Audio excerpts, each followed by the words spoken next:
Hello students, myself Dr. Asha Sharma, Associate Professor, Department of Chemistry, Government MS College, Bikaner.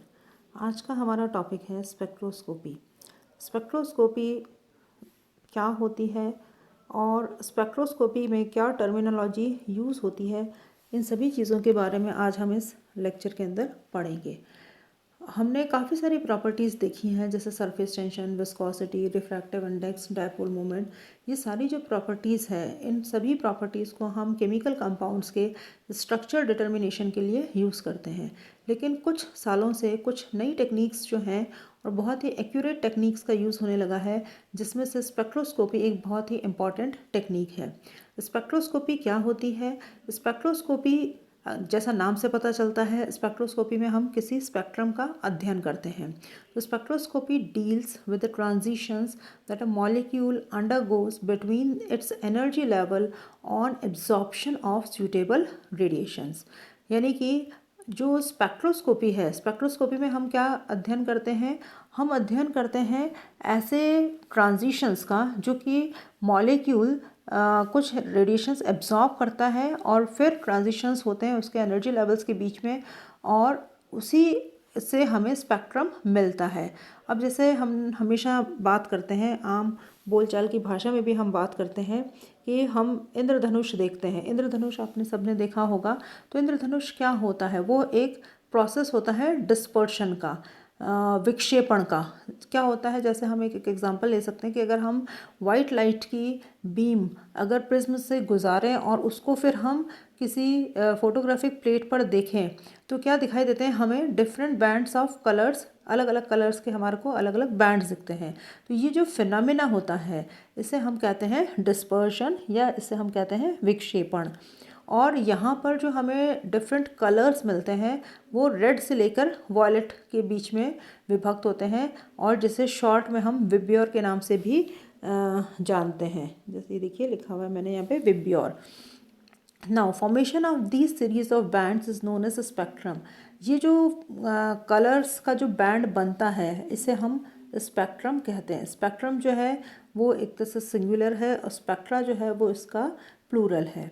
और ज़्यादातर ये जो spectrum जो हमें दिखाई देता है, ये जो है ये ज़्यादातर, अगर हम इसको और प्रिसाइसली बोलें तो ये विजिबल स्पेक्ट्रम है, जो कि हम देख सकते हैं।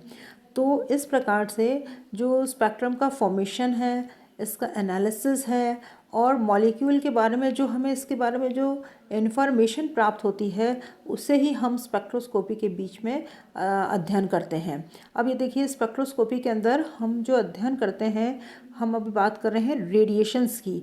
तो रेडिएशंस के बहुत सारे फॉर्म्स होते हैं, जैसे एक्स रेज हैं, गामा रेज हैं, यूवी रेज हैं, IR रेज हैं, कॉस्मिक रेज हैं, रेडियो वेव्स हैं। ये सारी जो रेज हैं, ये विजिबल रेडिएशंस, जैसे जो सनलाइट है जो हम एक्सपीरियंस करते हैं डेली लाइफ के अंदर, तो ये जो सारे जो रेडिएशंस हैं, तो study of emission and absorption of these electromagnetic radiation by matter in general is called spectroscopy.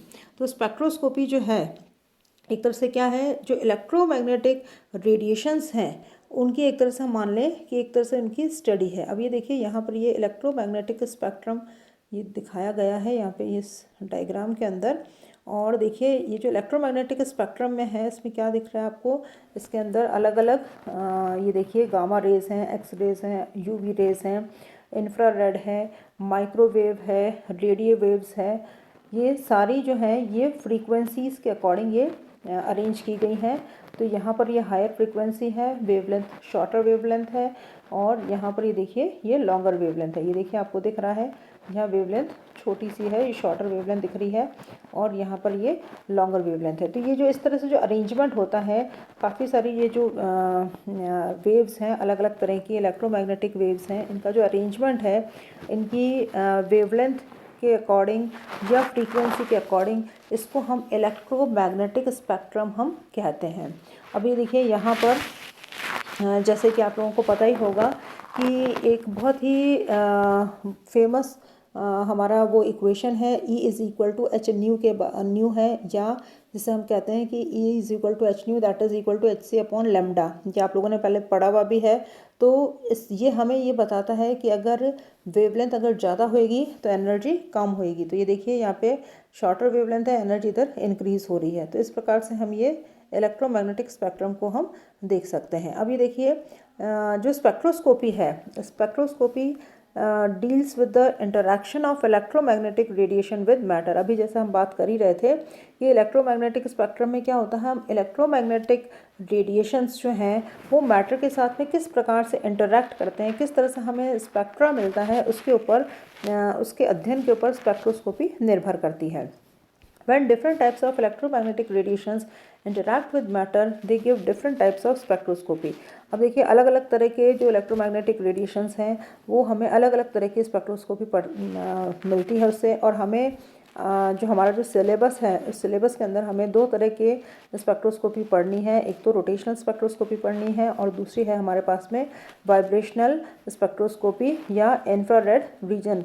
तो सबसे पहले जैसे एग्जांपल हम लेते हैं कि माइक्रोवेव रीजन में क्या होता है कि माइक्रोवेव रीजन के अंदर जो मॉलिक्यूल्स हैं उनके अंदर जब ट्रांजिशन होता है बिटवीन रोटेशनल लेवल्स, तो इस तरह के जब ट्रांजिशन होते हैं रोटेशनल लेवल्स, मॉलिक्यूल्स के रोटेशनल लेवल्स के बीच में जब ट्रांजिशन होता है एनर्जी एब्जॉर्प्शन के बाद में, तो उससे हमें रोटेशनल स्पेक्ट्रा मिलता है और ये मिलता है हमें माइक्रोवेव रीजन में। तो इस तरह की जो स्पेक्ट्रोस्कोपी है उसे हम कहते हैं माइक्रोवेव स्पेक्ट्रोस्कोपी और रोटेशनल स्पेक्ट्रोस्कोपी।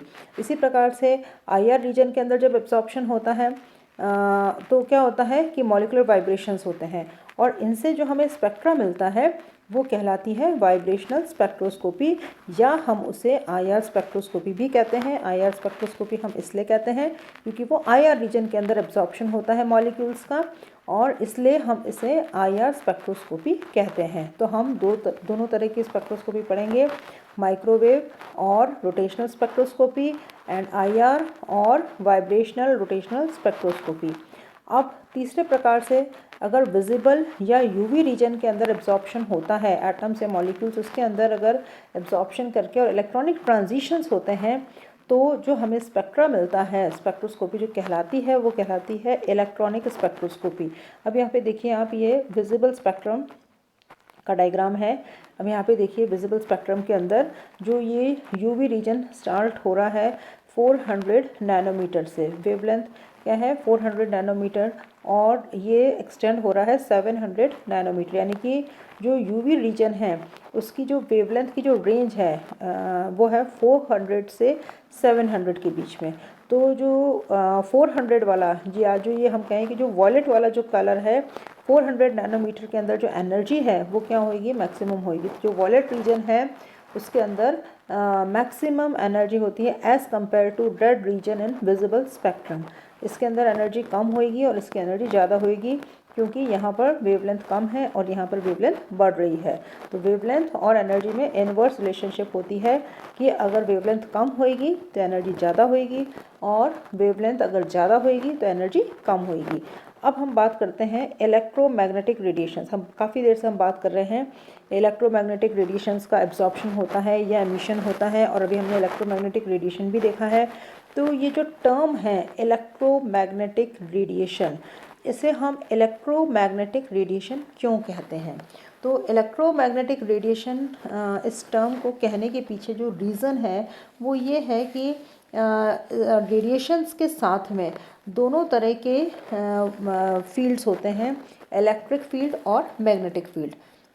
अगर आपको ध्यान हो कि मैक्सवेल ने जब प्रकाश की जो प्रकृति है उसके बारे में जब अध्ययन किया था तो उन्होंने प्रमाणित करने का प्रयास किया था कि तरंगों की गति जो है वो दो घटकों में होती है। इसमें पहला घटक क्या होता है, विद्युत का होता है, और दूसरा घटक होता है चुंबकीय तरंग का।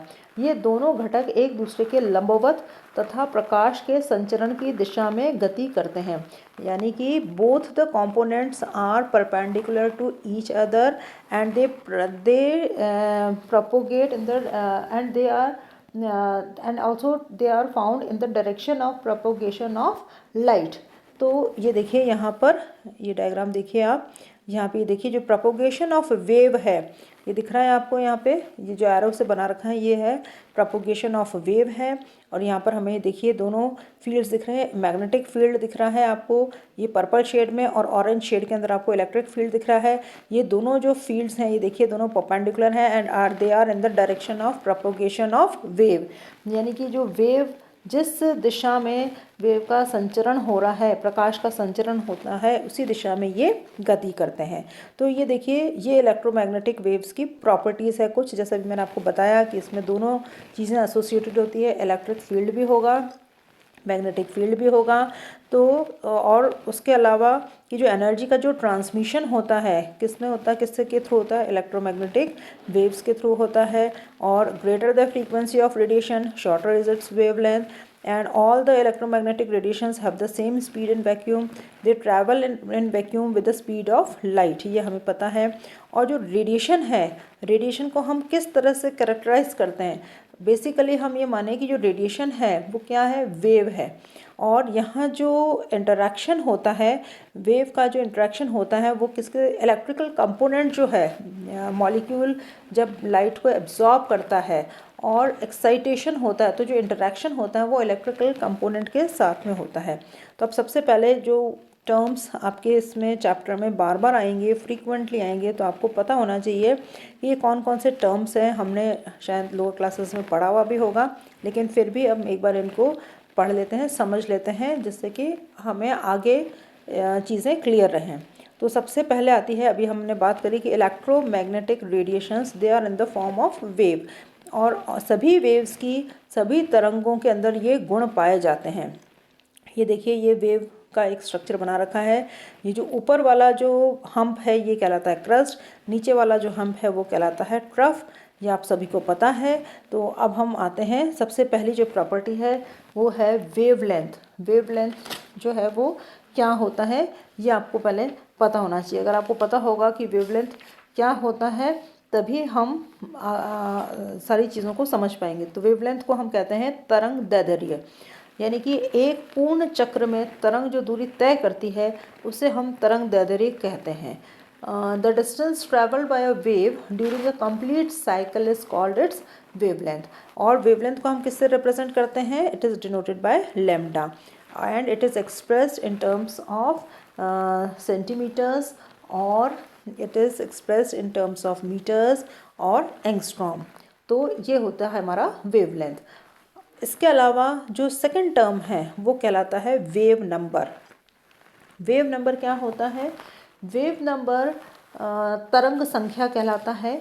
It is defined as the number of wavelength in 1 centimetre along the direction of propagation and it is denoted by nu bar। यहाँ पे ध्यान रखने वाली बात है कि वेव नंबर जो है, तरंग संख्या जो है वो क्या होती है, 1 सेंटीमीटर में तरंग दैर्ध्य की जो संख्या है उसे हम तरंग संख्या कहते हैं।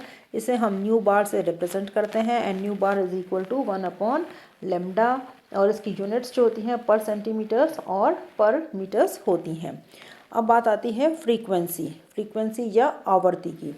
तो फ्रीक्वेंसी या आवृत्ति क्या होती है कि किसी बिंदु से होकर प्रति सेकंड गुजरने वाली तरंग दैर्ध्यों की जो संख्या है उसे हम आवृत्ति कहते हैं। The number of wavelength passing through any point per second is known as frequency of the wave and frequency is denoted by nu. ये देखिए, और ये बहुत अभी जो मैंने आपको बताया था कि E is equal to h nu के बराबर होता है कि फ्रीक्वेंसी और एनर्जी में क्या होती है, डायरेक्ट प्रोपोर्शनलिटी वो होता है। अगर फ्रीक्वेंसी ज़्यादा होएगी तो एनर्जी भी ज़्यादा होएगी, फ्रीक्वेंसी कम होएगी तो एनर्जी भी कम होएगी। नेक्स्ट टर्म आता है हमारा एम्पलीट्यूड। एम्पलीट्यूड क्या होता है, आयाम। It is the maximum displacement of oscillation of wave from propagation path in any one direction. और लास्ट आता है हमारा वेलोसिटी या वेग। तो वेलोसिटी या जो वेग है इसे हम क्या कहते हैं, velocity is the distance travelled bye a wave in unit time is called its velocity.